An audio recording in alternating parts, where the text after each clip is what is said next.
Уважаеми дами и господа народни представители, уважаеми дами и господа народни представители,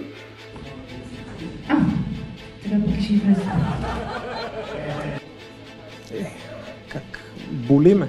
Как този нов екип не може абсолютно нищо. Града се разпада. Нали, ние не умеем да управляваме. Това искам зрителите да го чуят ясно. От мен няма да чуят извинения. Пожарникарите ще загасят сега. Те горят, доколкото виждам, 5 контейнера. Добре ли? Айде, искаш ли? Давай си.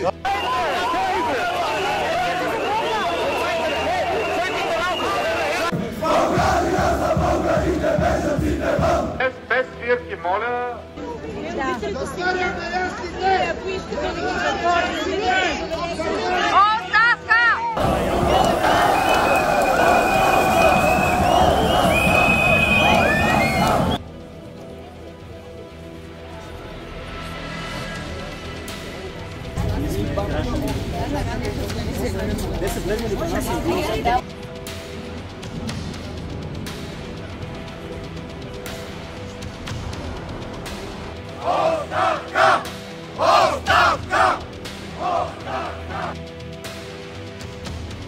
Мога да им обещая, че София повече няма да се развива като град, фокусиран само и единствено върху автомобилното движение. Датата е 10 октомври 2024, часа е 7:20 вечерта. Патриарх Евтимий отново е задръстен. Съседните преки също.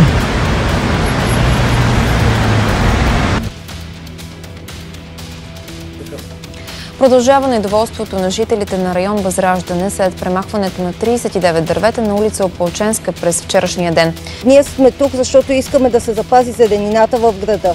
В момента вече няма какво да пазим, дърветата ги няма. Голямата софийска тема, голямата от няколко дни насам и в социалните мрежи, а именно това, което ще се случва с изменението на режима на движение в района булевард Патриарх Евтимий в София, което изменение продължава и е с пълна сила.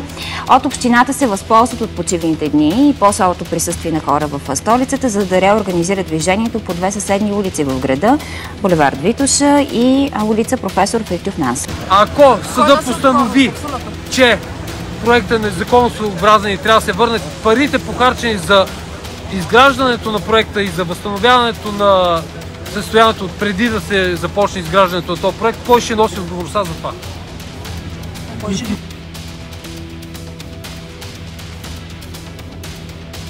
Не е работа на кмета месец и половина това да му бъде най-централната тема. Един малък градски проблем, един проект, който...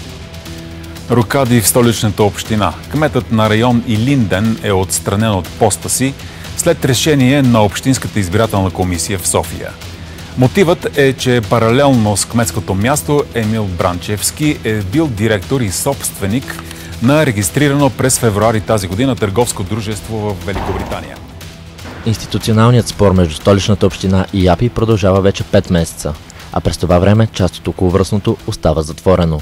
От месец има и комисия, която да установи кой е собственикът на моста, заяви вчера председателят на АПИ. Ние не може да подпреме моста, защото имота, в който се извършва подпирането, е на Столична община.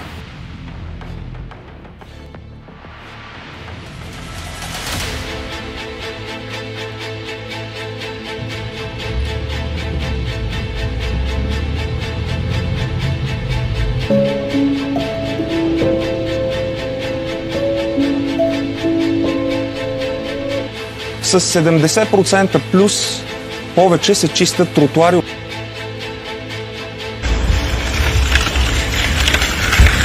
Здравейте! Травматологичното отделение към Пирогов за последните 3 дни са посетили над 400 пациенти. Същото е при извозването на боклук. Ако сте забелязали, преливащите кофи са намалели значително. Днес с колегите им общински съветници от групата на ГЕРБ бяхме на проверка в завода за обработка на отпадъци в София. Открихме изключително притеснителни неща, за които се надяваме компетентните държавни органи незабавно да извършат проверки. На първо място, готово, обработено през целия завод RDF гориво, вместо да бъде изпращано за изгаряне в циментовите заводи, за което общината има договор, всъщност се заравя в депото.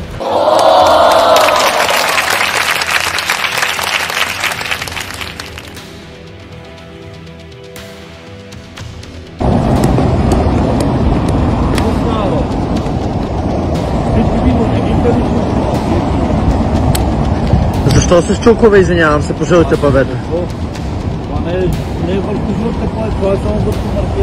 Коледната ви украса прилича на вещица. Не мога да разбера какво е сравнението. Защо трябва да е вещица коледната украса? Става въпрос за така едно част от представлението по запалването на коледните ухи.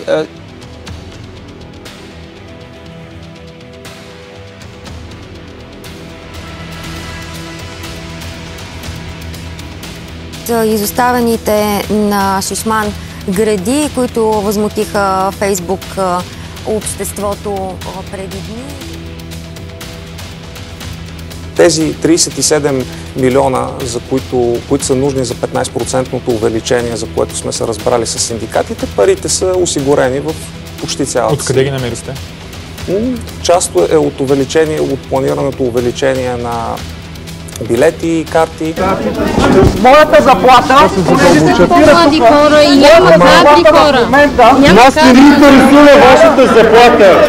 Не ни интересува вашата заплата. Защо да ме интересува?